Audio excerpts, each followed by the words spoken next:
is up, guys? It's Mel and welcome back to my channel. Hope you guys are doing good. Okay, so this is another Twitch stream that I did. This was last year and it's a video game called Dagon. I found it on Steam. It was free to play, and editing this video was a lot of fun. Just looking back and getting to see how the game played itself. It was really interesting because it's not the type of game I usually play. It's based on H.P. Lovecraft, and I love Lovecraftian horror. I think that it's absolutely stunning. The literature itself is just something that needs to be taught more about, because it's just, you know, well, if you played anything Lovecraft, watched movies based on the Lovecraft mythos, or just read anything about it, you'll know how crazy it can be and otherworldly and, you know, all of that stuff. So it was a lot of fun playing Dagon. I am going to go back at some point and purchase the other two games that were attached to Dagon, so I'll see if I can get those at some point and play them for the channel.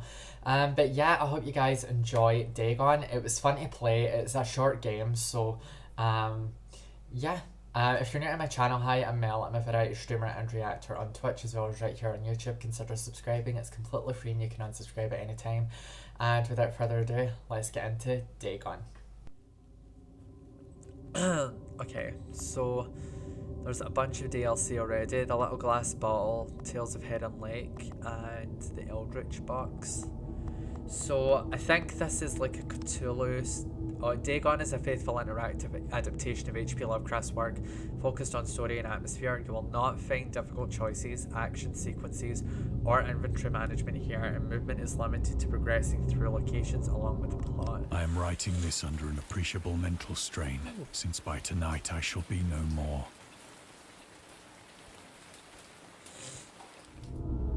Okay, during the game you will encounter interactive elements. Some of them will allow you to continue your journey, others reveal interesting facts about the original short story, its historical background and the author. Some of the trivia is hidden. In order to find these secrets, focus your eyes and look for the Elder sign.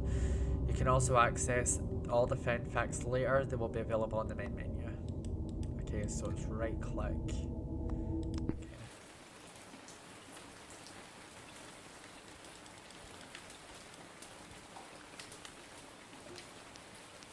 Penniless, and at the end of my supply of the drug which alone makes life endurable, I can bear the torture no longer, and shall cast myself from this garret window into the squalid street below. Do not think from my slavery to morphine that I am a weakling or a degenerate. When you have read these hastily scrawled pages, you may guess, though never fully realize, why it is that I must have forgetfulness or death.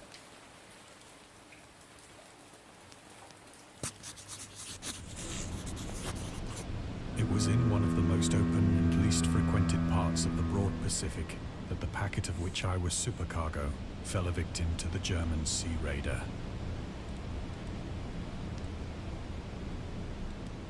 So it's point and click. I thought it was going to be like movement and stuff. The Great War was then at its very beginning, and the ocean forces of the Hun had not completely sunk to their later degradation. So that our vessel was made a legitimate prize, whilst we of her crew were treated with all the fairness and consideration due us as naval prisoners.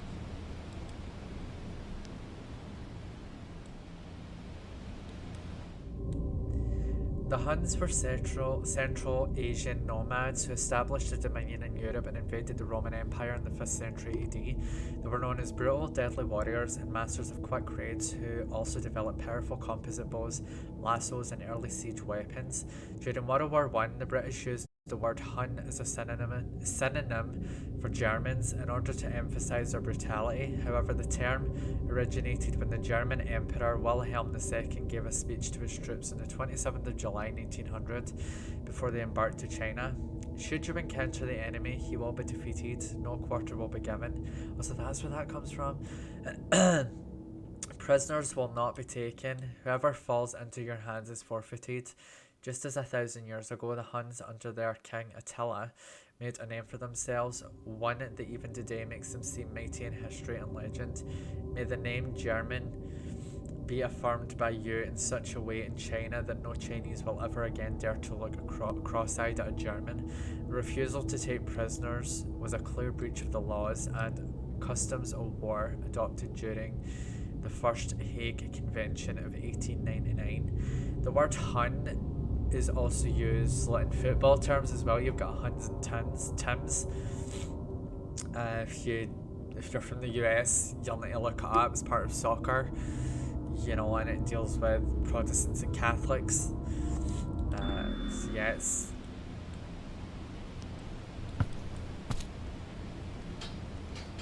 I like the fact that it's point and click, that way I don't have to move as much. So liberal, indeed, was the discipline of our captors, that 5 days after we were taken, I managed to escape alone, in a small boat, with water and... Oh. With water and provisions for a good length of time.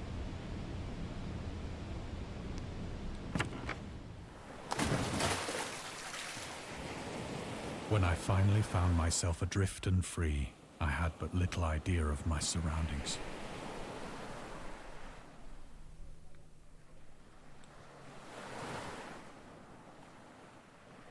Never a competent navigator, I could only guess vaguely by the sun and stars that I was somewhat south of the equator. Of the longitude, I knew nothing, and no island or coastline was in sight.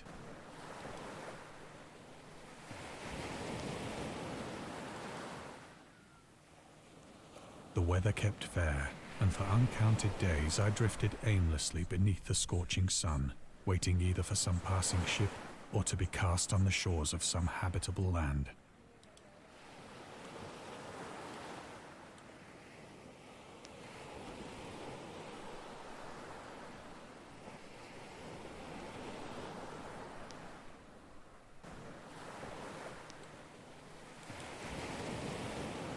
But neither ship nor land appeared, and I began to despair in my solitude upon the heaving vastness of unbroken blue. The change happened whilst I slept. Its details I shall never know, for my slumber, though troubled and dream-infested, was continuous.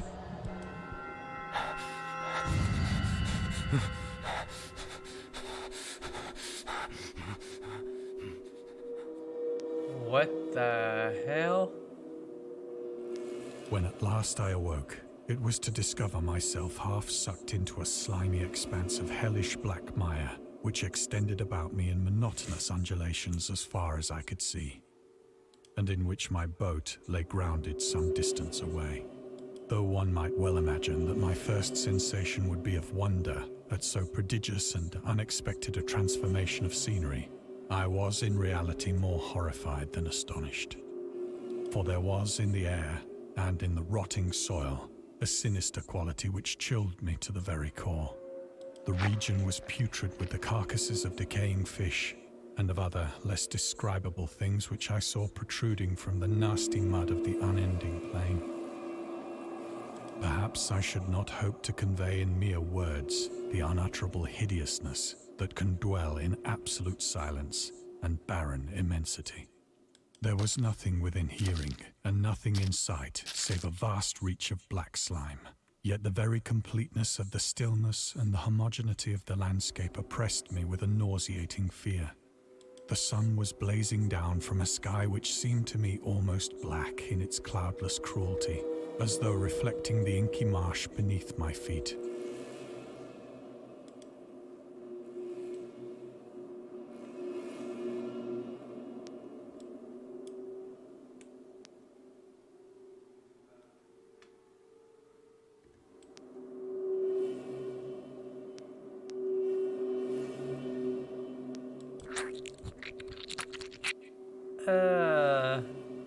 As I crawled into the stranded boat, I realized that only one theory could explain my position.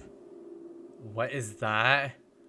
Through some unprecedented volcanic upheaval, a portion of the ocean floor must have been thrown to the surface, exposing regions for which innumerable millions of years had lain hidden under unfathomable watery depths.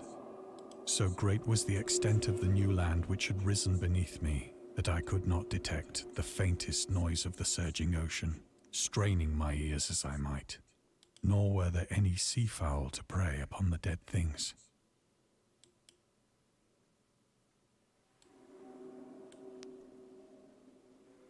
Do I even want to know what that is?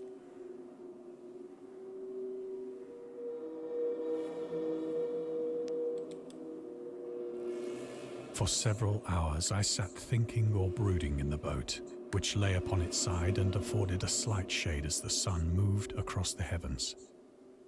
As the day progressed, the ground lost some of its stickiness and seemed likely to dry sufficiently for traveling purposes in a short time.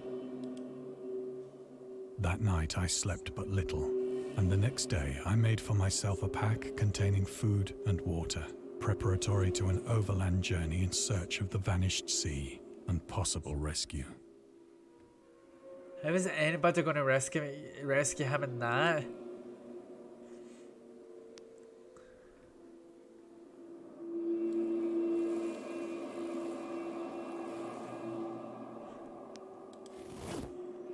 On the third morning, I found the soil dry enough to walk upon with ease. The odor of the fish was maddening, but I was too much concerned with graver things to mind so slight an evil, and set out boldly for an unknown goal.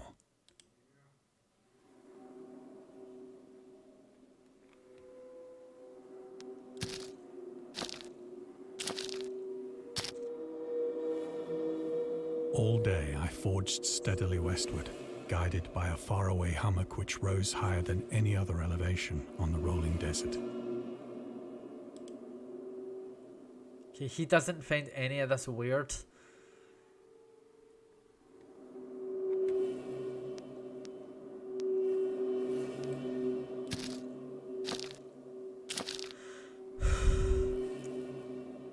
Oh my god.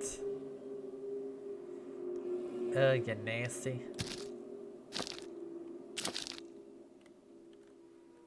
That night, I encamped, and on the following day still travelled toward the hummock, though that object seemed scarcely nearer than when I had first espied it.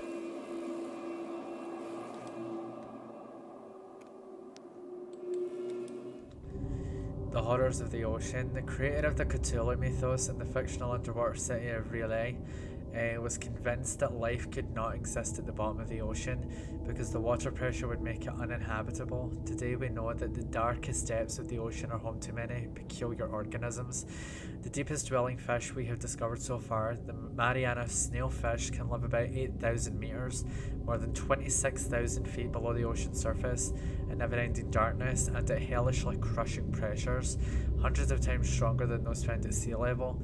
Upon glancing at the modern photos of deep-sea creatures, such as the anglerfish, the fangtooth, or the viperfish, and their truly Lovecraftian characteristics, it's hard not to find some irony in this. Do you know, we've only explored like what, maybe like 5% of the world's ocean. We can't go to the Mariana Trench to explore everything. So, and why would you want to? Jesus.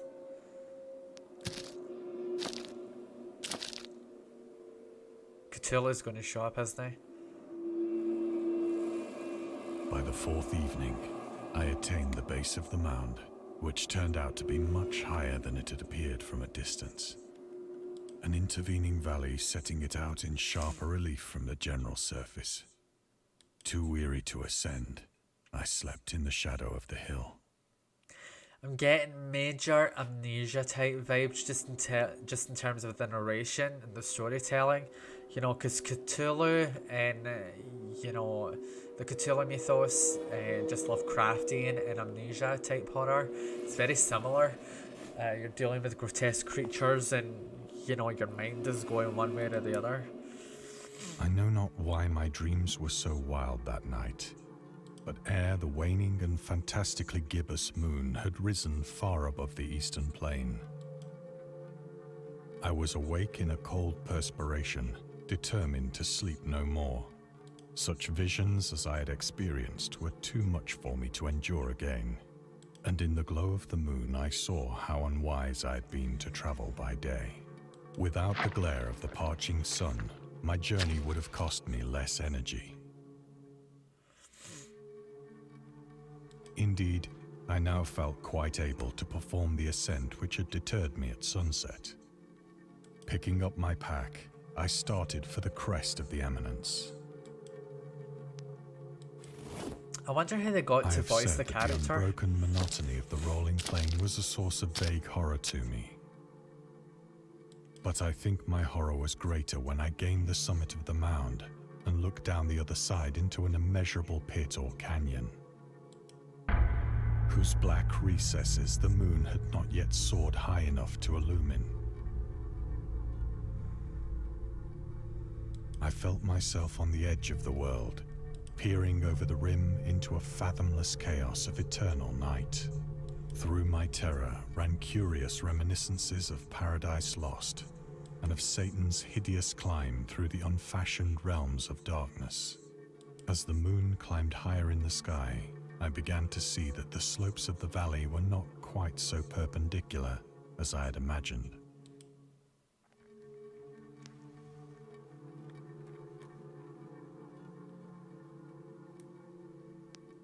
Ledges and outcroppings of rock afforded fairly easy footholds for a descent, whilst after a drop of only a few hundred feet, the declivity became very gradual.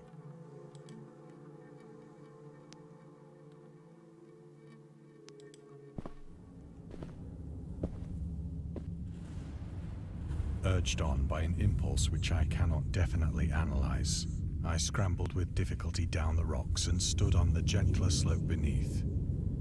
Is that a pillar? Gazing into the Stygian deeps, where no light had yet penetrated. I like that there's so many references to Dante's Inferno. Oh no, wait a minute, it's Dante's Inferno. The Stygian witches were part of Clash of the Titans, Greek mythology. All at once, my attention was captured by a vast and singular object on the opposite slope, which rose steeply about 100 yards ahead of me. An object that gleamed whitely in the newly bestowed rays of the ascending moon. I mean, there's references to both, like, Christian mythology and not just like the Cthulhu, Lovecraftian style stuff, also Greek mythology as well, talking about the Stygian. Is it going to give me any more information? I think Cthulhu will appear at the end. That it was merely a gigantic piece of stone, I soon assured myself. But I was conscious of a distinct impression that its contour and position were not altogether the work of nature. A closer scrutiny filled me with sensations I cannot express.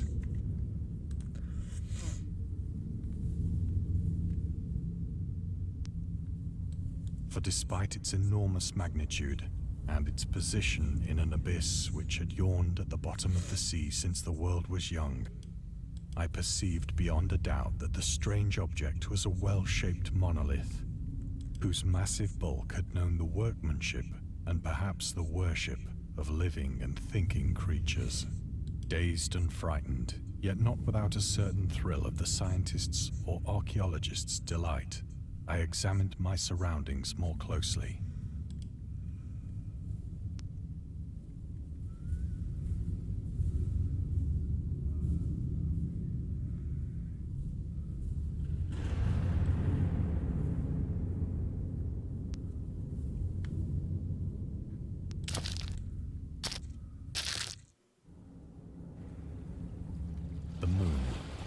The zenith shone weirdly and vividly above the towering steeps that hemmed in the chasm,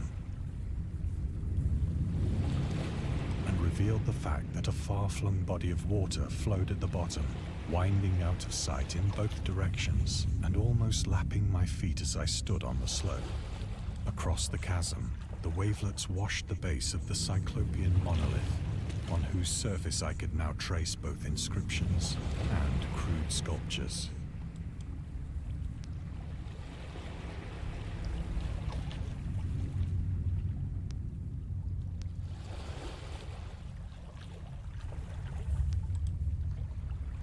The writing was in a system of hieroglyphics unknown to me and unlike anything I'd ever seen in books. As it's Cthulhu, it's talking about the ocean life as well. Consisting for the most part of conventionalized aquatic symbols such as fishes, eels, octopi, crustaceans, mollusks, whales, and the like. Several characters obviously represented marine things which are unknown to the modern world, but whose decomposing forms I had observed on the ocean-risen plain. It was the pictorial carving, however, that did most to hold me spellbound.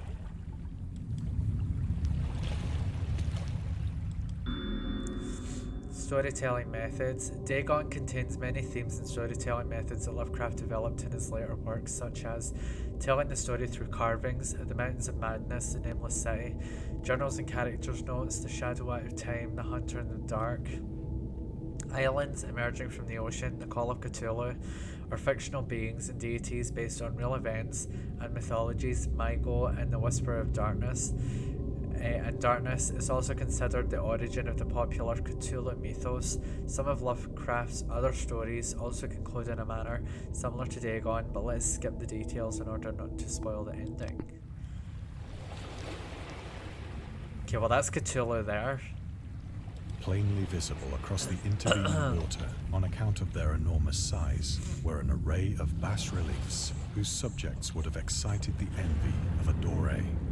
I think that these things were supposed to depict men, at least a certain sort of men, though the creatures were shown disporting like fishes in the waters of some marine grotto, or paying homage at some monolithic shrine which appeared to be under the waves as well. Of their faces and forms I dare not speak in detail, for the mere remembrance makes me grow faint, grotesque beyond the imagination of a Poe or a Bulwer. They were damnably human in general outline, despite webbed hands and feet, shockingly wide and flabby lips, glassy, bulging eyes, and other features less pleasant to recall. Curiously enough, they seemed to have been chiseled badly out of proportion with their scenic background, for one of the creatures was shown in the act of killing a whale, represented as but little larger than himself. I remarked, as I say, their grotesqueness and strange size, but in a moment decided that they were merely the imaginary gods of some primitive fishing or seafaring tribe. Some tribe whose last descendant had perished eras before the first ancestor of the Piltdown or Neanderthal man was born.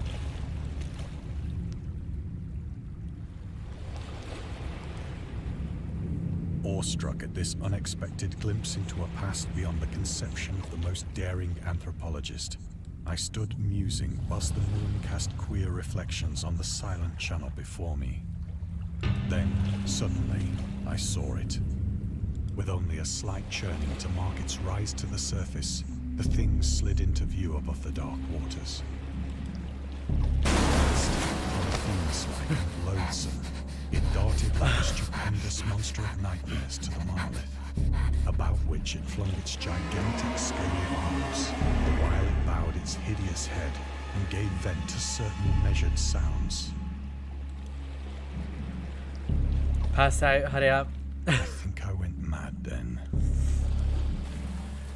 Of my frantic ascent of the slope and cliff, and of my delirious journey back to the stranded boat, I remember little.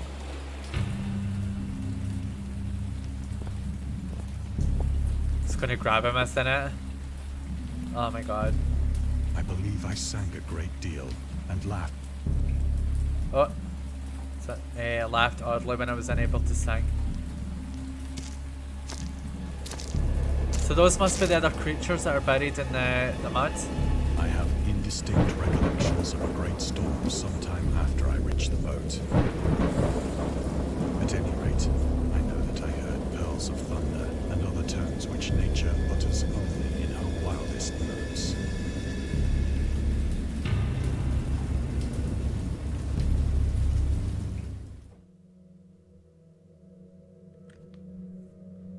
When I came out of the shadows, I was in a San Francisco hospital, brought thither by the captain of the American ship which had picked up my boat in mid-ocean. In my delirium, I had said much, but found that my words had been given scant attention. Of any land upheaval in the Pacific, my rescuers knew nothing. Nor did I deem it necessary to insist upon a thing which I knew they could not believe. The journalist. Lovecraft was a prominent figure in the world of amateur journalism. In 1915, he started publishing his own journal called The Conservative, which included political and social commentary, poetry, short stories, and literary criticism written by him and other authors.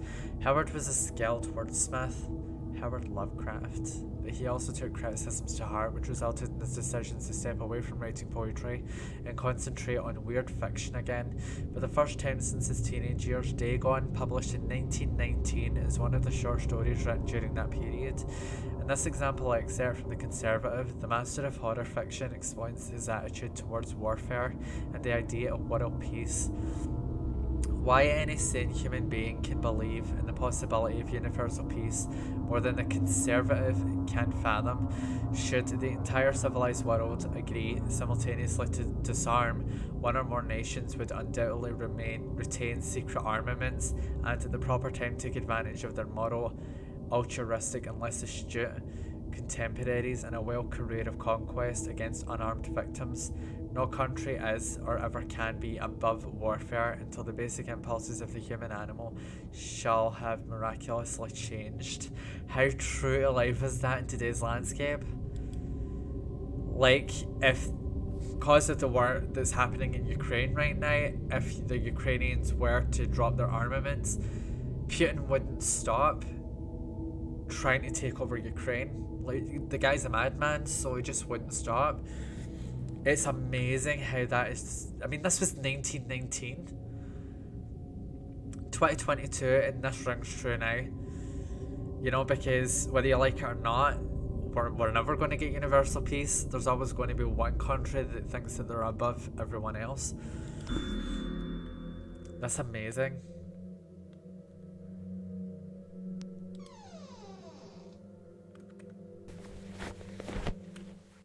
Once I sought out a celebrated ethnologist and amused him with peculiar questions regarding the ancient Philistine legend of Dagon, the fish god. Ah, so he's a fish god. Dagon, or Dagon, was the main deity of the Philistines, worshipped throughout the Middle East as the ancient god of fertility and crops. In Hebrew, the word Dagon was a common noun for grain. The rulers of Akkad, Mesopotamia, chose him as the patron saint of their war conquest. He also appeared as a judge of the dead in an Assyrian poem and an underworld prison warder. In one of the Babylonian texts, he is often mistakenly taken for a fish god due to the wrong interpretation of his name, as in Hebrew the word dag means fish. In H.P. Lovecraft's work, Dagon is an underwater deity ruling over the deep ones, a humanoid race with fish traits that reside in the oceans. He is worshipped by a secret cult called the Esoteric Order of Dagon, so basically mermen, merfolk.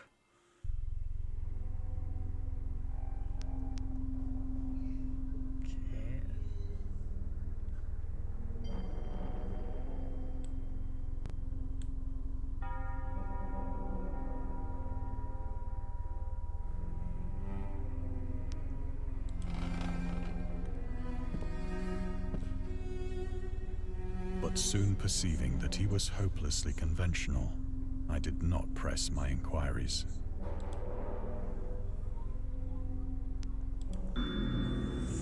August Derleth and the Cthulhu Mythos. August Derleth was an American writer and anthologist. He also befriended Lovecraft and published many of his works through his company, Arkham House. Although he greatly contributed to the popularization of the author's works after his death, he is surrounded by numerous controversies. One of his most questionable decisions involved introducing the good versus evil doctrine. Derleth was a devout Catholic to the Cthulhu mythos, which contrasted with Lovecraft's view of the world and his approach to cosmic horror. As a result, the author's works are often misunderstood and misrepresented in today's culture. Can't talk, sorry. It is also worth noting that Lovecraft was never really interested in creating a mythology, and the term Cthulhu mythos was coined by Derleth after the author left the mortal plane.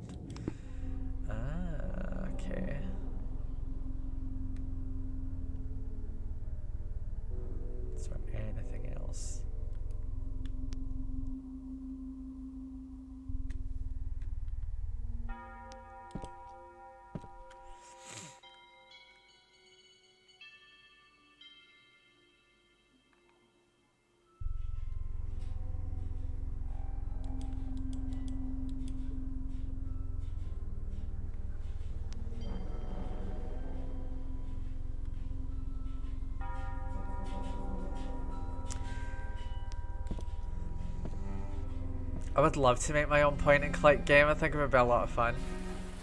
It is at night, especially when the moon is gibbous and waning, that I see the thing.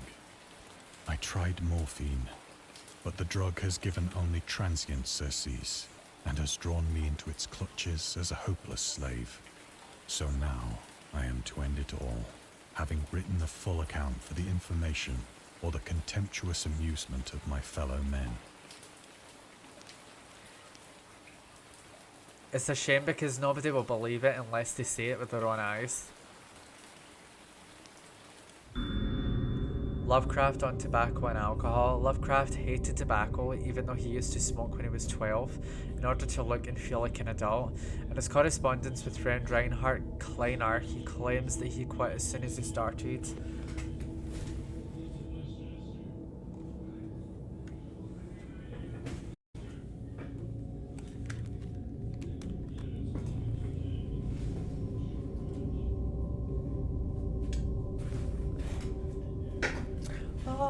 Cramp. Got cramp.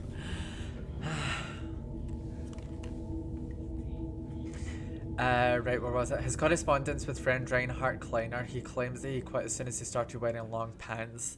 He also had a very strong opinion about alcohol, as evidenced by his letter to Zayela Brown, dated 13th of February 1928.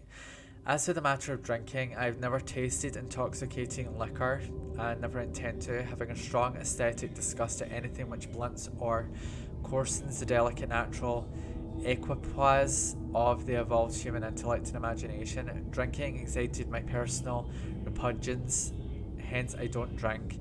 Let the herd do what they will. I am rather in favour of prohibition, the prohibition of any one antisocial force, as well as any of any other. Source: The Spirit of Revision, Lovecraft's letter to Zayela Brown. Reads Bishop H.P. Lovecraft, Sean blah blah blah. Okay. Often, I ask myself if it could not all have been a pure phantasm. A mere freak of fever, as I lay sun-stricken and raving in the open boat, after my escape from the German man-of-war. This I ask myself, but ever does there come before me a hideously vivid vision in reply. I cannot think of the deep sea without shuddering at the nameless things that may at this very moment be crawling and floundering on its slimy bed, worshipping their ancient stone idols and carving their own detestable likenesses on submarine obelisks of water-soaked granite. I dream of a day when they may rise above the billows to drag down into their reeking talons the remnants of puny, war-exhausted mankind. Of a day when the land shall sink and the dark ocean shall ascend amidst universal pandemonium.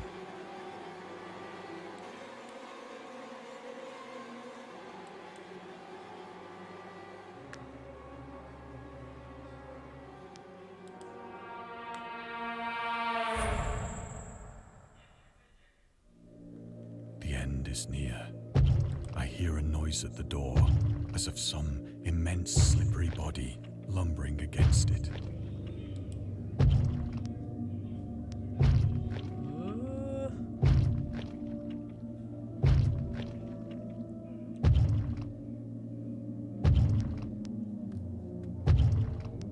It shall not find me.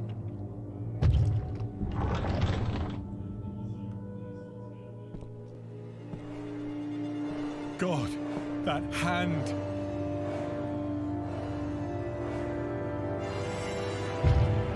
The window! The window!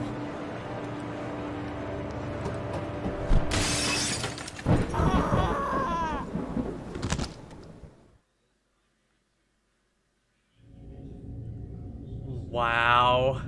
Are you kidding me? We hope you enjoyed immersing yourself in our little pool of cosmic horror. We could appreciate it if you took a moment to rate Dagon and check out our other games and DLCs. The Eldritch Box and the Little Glass Bottle.